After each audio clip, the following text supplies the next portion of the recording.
This is Sports Jam. I'm Doug Doyle, a show right up my alley. Those who know me know I don't go anywhere without sports memorabilia on my back. FE, one of the leading brands focused on sustainability in the apparel business, recently announced the entrance into the growing space of sports culture with the Legends Collection, a limited edition line of collectible reversible bomber jackets and more that paid tribute to some of the greatest players in hockey history. Shot one, blocked down in front. Oh, and a pad stop made by Brodeur. Cleared back along, not out. One more by Barker, blocked. And Marty Brodeur's the winningest goaltender in the NHL. My guest is directly responsible for FE's successful launch. This exclusive collection, in collaboration with the NHL Alumni Association, the National Hockey League, and Getty Images, honors the careers of NHL legends like Mark Messier, Wayne Gretzky, Martin Brodeur, and many others. Terence To, the SVP of Sales for Chang Corporation, the parent company of FE, joins us on SportsJam. Great to have you on the show, Terence. Thank you so much for having us, Doug. What a beautiful collection. Why did FE want to get involved and Chang Corporation into this sports culture business? Because it is one that is a tough one to break into, right? For sure. It's definitely been a learning experience. But for us, I think we were really excited to partner with the NHL, the NHL Alumni Association, and Getty on this project because we feel like, among all sports, hockey has some of the most passionate fans out there. And obviously the game has a really rich history that we all love to celebrate. So we felt like we could bring our background. Our company's background is a fabric mill. So we started as a mill before becoming a fully vertical apparel manufacturer the way that we are today. And we're known for our printing. So as you mentioned, the garments behind me that are part of the Legends of the Game collection, all digitally printed, featuring the iconic photography that Getty has captured over the many years of the sports history. So we're very excited to be launching this line.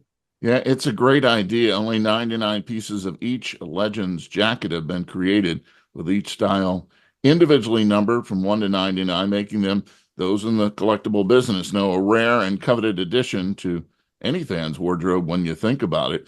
And the FE website is where you can find it, along with the NHL shop in New York City.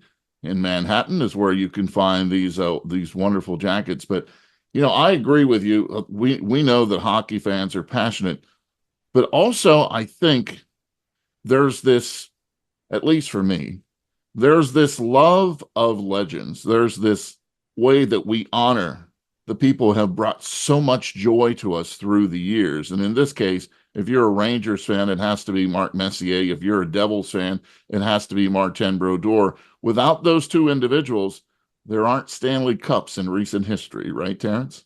Absolutely. I think, one of the great things with the sports history is every team has, its icons that have been part of those moments that those teams' fans all remember. So I think it's great because there's so many different moments in time for every team where you can find iconic imagery that we can use for this collection. Great idea to team up with Getty Images too, because to be able to have those wonderful likenesses and images along the way, it just makes it that much more special. And this is all created with FE's commitment to sustainable and recycled fabric. Tell us about that. Sure. So we, as a company as a whole, sustainability is a really important value for us as a company. We talk about it a lot with our retail partners.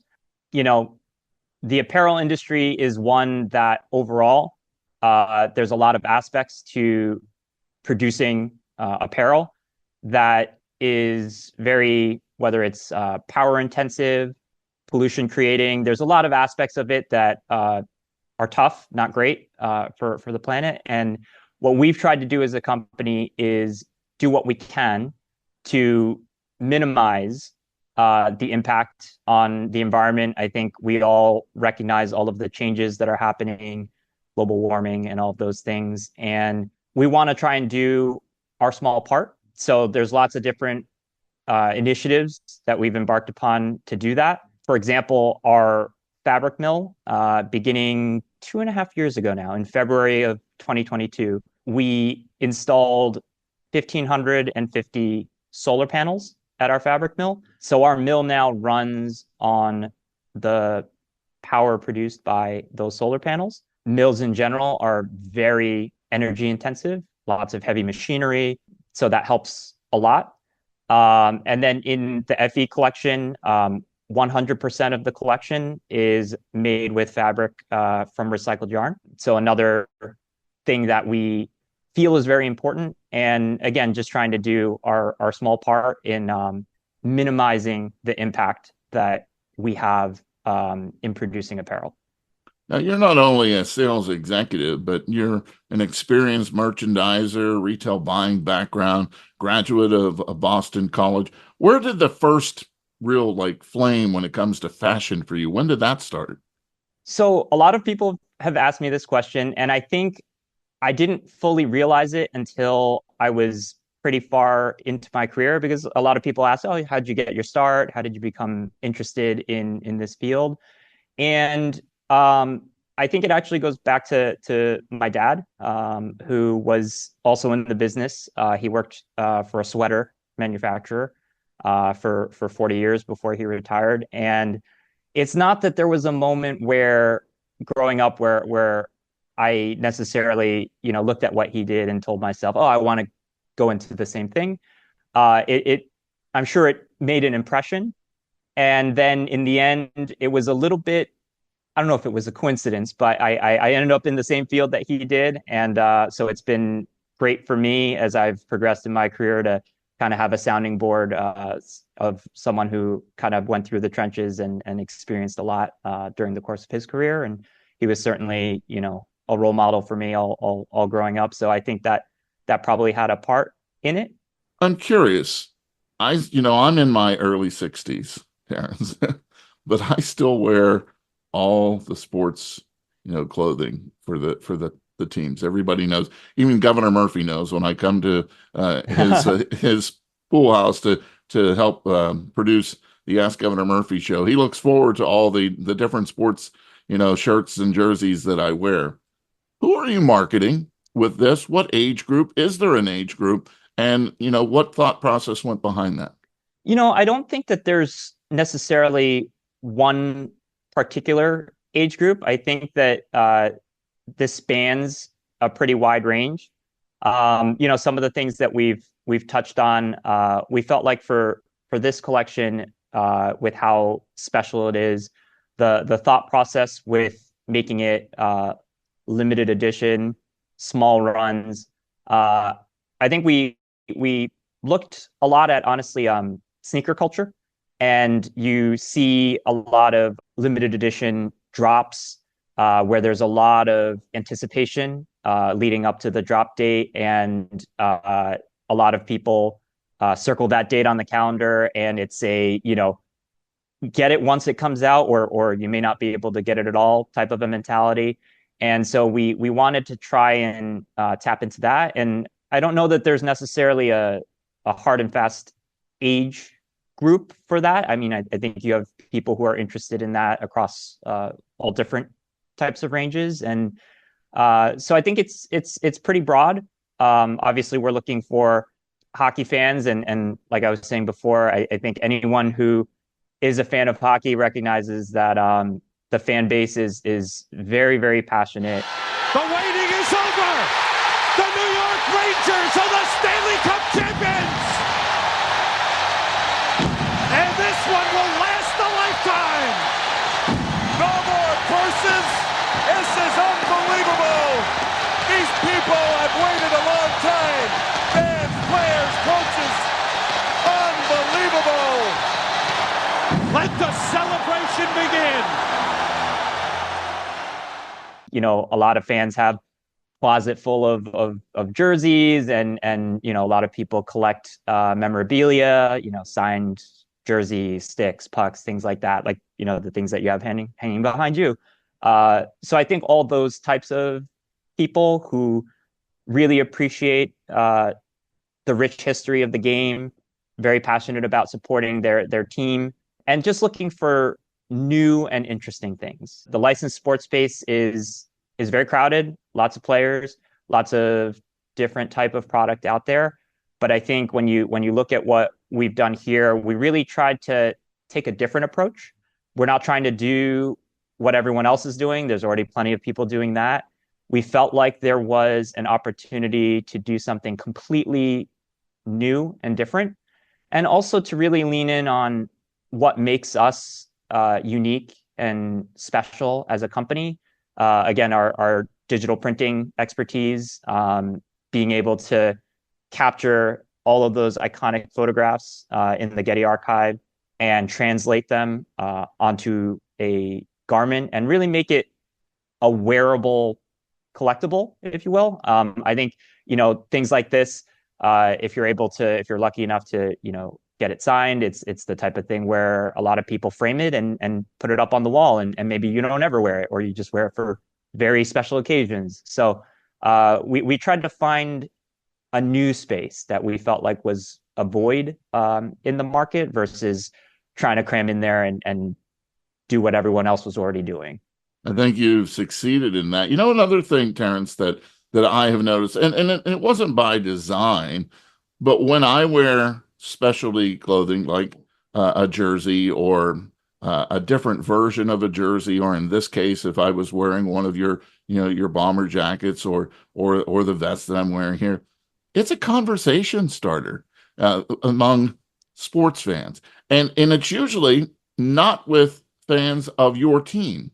I've had so many people come up to me over the past year and say, hey, I'm not a Steelers fan, but I love that jersey. Or, I don't root for the Penguins. You don't need to be in here. You need to get out of here. But by the way, I love your jersey. And then you start having a conversation. I just was in the elevator today with somebody who was all decked out in Philadelphia Eagles, and I said, oh, so you're a Giants and Cowboys fan? And he laughed, right? And we just had this wonderful conversation after that. We talked about, the quarterback for the Eagles, Jalen Hurts. And it's a way to bond with people, but it does start those conversations. I'm sure you've seen that as well. Yeah, it's funny that you mentioned that. We have a anecdote with actually the Messier bomber that's hanging behind me. So as you might imagine, putting a collection like this together takes quite a while. As we've, just now launching, I was looking back, and we started this project 3 years ago, from beginning to now launching. And this past spring, when we were getting close and had all of at least our proto samples in, the Rangers were in the playoffs, and we had our CEO actually, Bill Chang. He attended one of the Rangers playoff games, and he wore the Messier bomber. And we're right on 7th Ave and 34th Street in Midtown, so MSG is right over there. And so, every time there's a Ranger game, there's fans streaming all up and down the street, and he couldn't imagine how many compliments and questions that he got about this, because this was, a few months before we're launching now. So it wasn't available to anyone. No one had seen it other than, the league and the parties involved. So it's definitely a conversation starter. A lot of people asked, oh my God, where did you get that? Exactly. So it was great, because I think it was a validation for us that we got the reaction that we thought we would get from this product, and it's definitely, I think, has a wow factor, and a lot of people, when they see it, it's reinforced for us that we were able to do something that hasn't been done before, that isn't out there, that people haven't seen before. And certainly a lot of people have asked about it and have expressed interest in it. Yeah, for sure. I had Stefan Matteau, who was one of the The greats of the Rangers that helped with that 1994 Stanley Cup run that you're talking about with Mark Messier being the captain, and people just still flock to him, he says, and say, thank you for scoring overtime goals against the Devils, and then, twice in that series against the Devils in the conference final. Into the far corner. Matteau swoops in to intercept. Matteau behind the net. Swings it in front. He scores! Matteau! Matteau! Matteau! Stefan Matteau! And the Rangers have one more hill to climb, baby! But it's Mount Vancouver! The Rangers are headed to the final!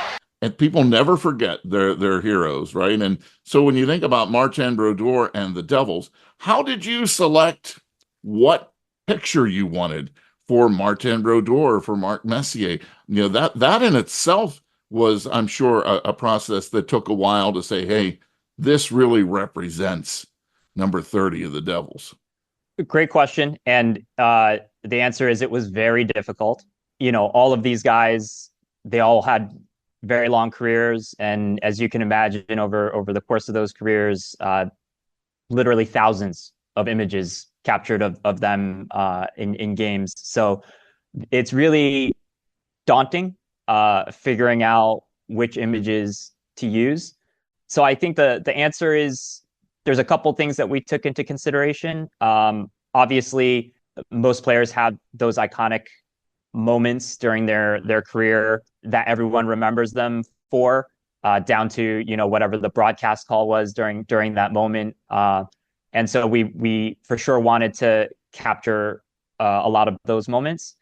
And at the same time, when you're looking through the archive, there's also, from a design perspective, what's gonna look good on the garment. How are you going to lay it out? It's almost, a lot of the pieces that we have, they're collages. So there's more than one image. In many cases, there's 3, 4, 5 images on the front, on the back. So how do the images lay out, and how does it work out with when you have multiple images? How do you fit it all in, make it look appealing from a visual design standpoint? So I think those are some of the factors that we took into consideration. But especially since we're taking this limited edition approach, the other thing that we kept in mind was you're never going to cram every image of any of these guys on one garment. It's impossible. And so we always looked at it as, look, hopefully we sell out, and then we'll come up with a new design, and then we'll be able to use the next set of images that, for whatever the reason, we weren't able to fit into this first one. So I think for most, if not all of these guys, you could make 10, 20, 30 different designs, and you'll never run out of images. So we're not too worried about that. Yeah, and you kind of answered my next question, because I'm thinking, well, you have Wayne Gretzky. You could have a Wayne Gretzky Edmonton Oilers. You can have a Wayne Gretzky New York Rangers. You can have a Mark Messier New York Rangers. You can have a Mark Messier Edmonton Oilers, and so on and so on. And the demand is going to be super high. So there's much more to the Legends collection coming, I can imagine. Yes, that you hit the nail right on the head. A lot of these guys, not all of them, but a lot of them played for multiple teams during their career and had notable moments for multiple teams. So certainly in this first go, you can never do it all in the first shot, no matter how much you try. And so there's definitely possibilities. We tried to, in most cases, concentrate on the team that each player was most well known for. But with many of them, that's not clear cut. They could have spent 10 years with one team and 8 years with another. And how could you say that their run with one was better or greater than the other? So we just had to start somewhere. There's definitely possibilities for additional teams. With Gretzky, we did the Oilers because that made sense. But of course, you could do the Kings, and with Messier, we did him with the Rangers, not with the Oilers, because we were trying to get some variety. But lots of examples like that, pretty much with all these guys, where you could do 2, 3 more designs with some of the other notable teams that they spent time with during their career. The players themselves, how does that work out? The getting the rights to be able to use, the players, and have most of these legends bought into this? Great question. And I think one that a lot of fans would find interesting. And even for me, I've been a lifelong hockey fan, but this has been an interesting journey. And one of the things that a lot of fans may not realize is for us in launching this collection, one of the biggest things that we had to work through was being able to secure the licensing agreements, of course, with the NHL, but also with the Alumni Association, as well as Getty, who owns the rights to all the photographs. But the thing that some fans may not realize is not every retired player is necessarily part of the Alumni Association. Many of them are, but sometimes guys retire and sometimes they don't join right away. They may join a few years later. Sometimes, for whatever reason, they never do. The folks at the Alumni Association that we work very closely with, they share, some guys, when they retire, they don't want to stay in the spotlight the way that they were during their playing careers. So they just sort of retire quietly. And obviously, if particularly if they're not from North America, if they go back to Europe or, wherever they're originally from, and they sort of just disappear. And it's hard to get in touch with them. It's hard to even find them to ask them if they would like to join. And so our agreement is with the Alumni Association. And so we have our approval process with all three parties, with the league, the Alumni Association, and Getty. But when you look at this collection, we did 20 greats to start in the inaugural launch of the Legends of the Game collection. There's obviously hundreds more that you could do. It's nearly impossible to rank guys just because there's been so many amazing players throughout the course of the sport's history. But there are certain players that when you look at this group and you'll say, oh, why is so-and-so not part of this? It's not because we overlooked them, I promise. It most of the time it has to do with, well, if they're not part of the Alumni Association, you would have to go to them directly. And some of them, when they retire, again, they want to retire quietly and they don't necessarily want to be bothered. So if you're not able to get in touch with them or they're not interested, then you can't do them.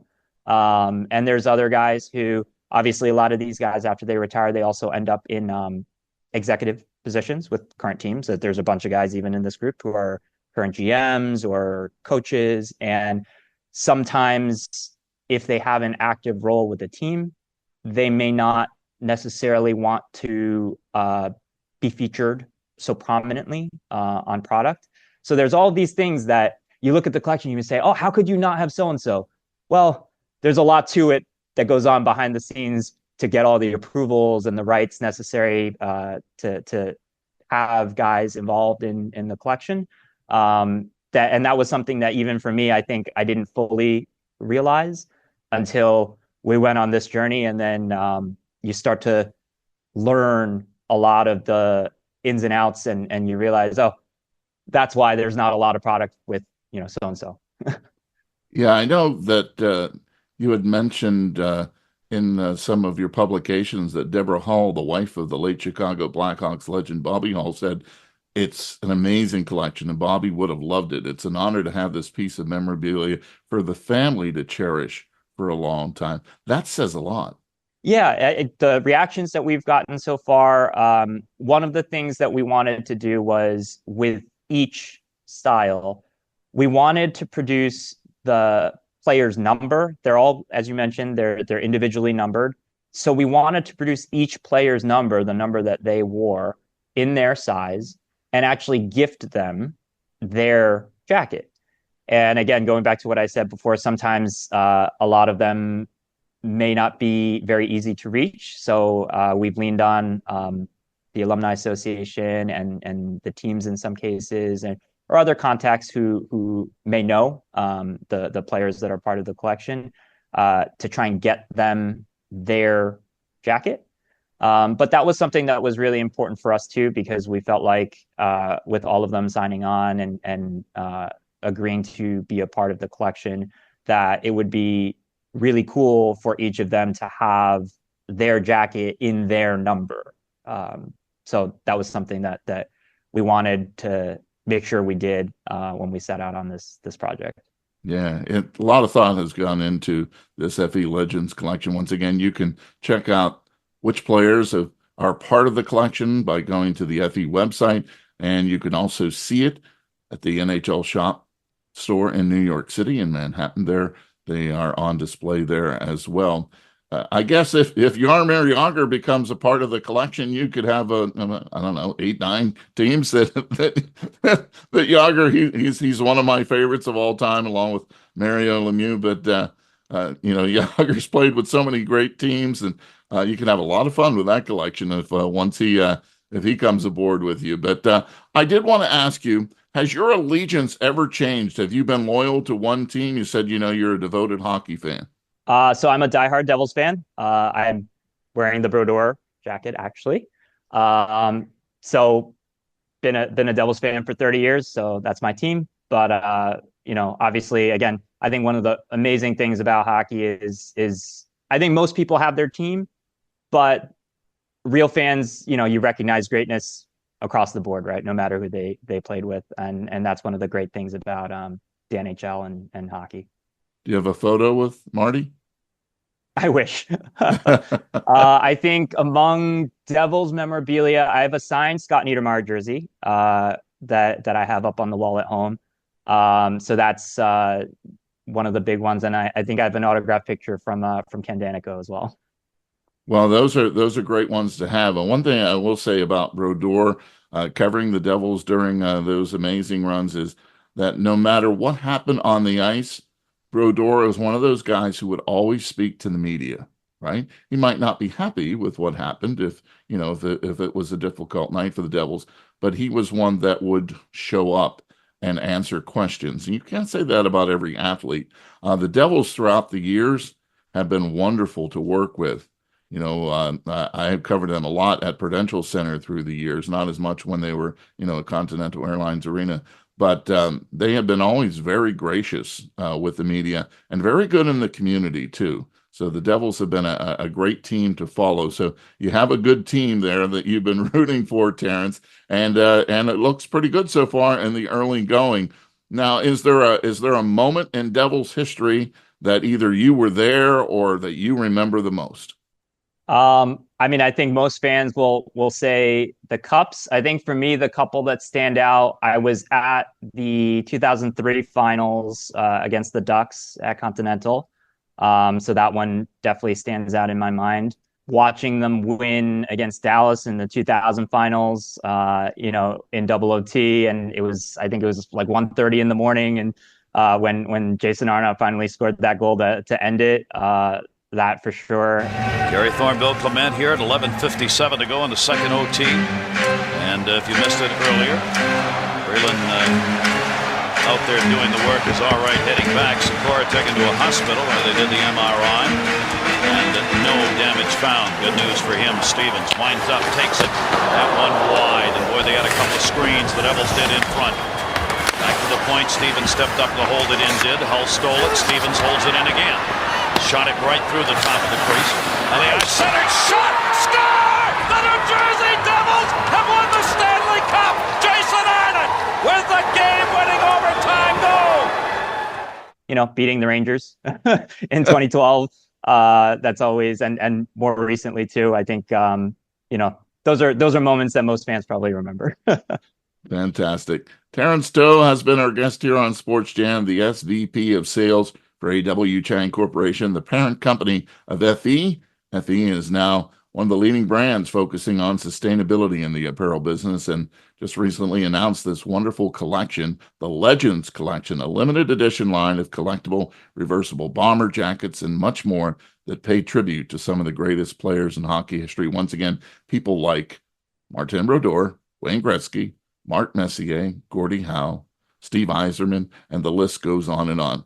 Terence, this is a wonderful collection, and I think you really hit us hockey fans right where we need to be, right? In that memorabilia space that we can treasure it for a lifetime. Thanks for joining us on SportsJam. Thank you so much for having me and for letting us share a little bit about the FE story, Doug.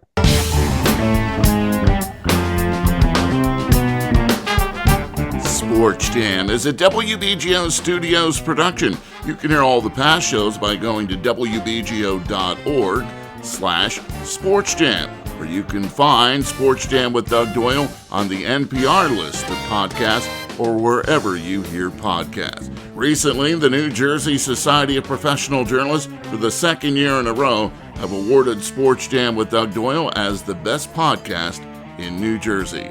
Until our next Sports Jam session, I'll see you at the game.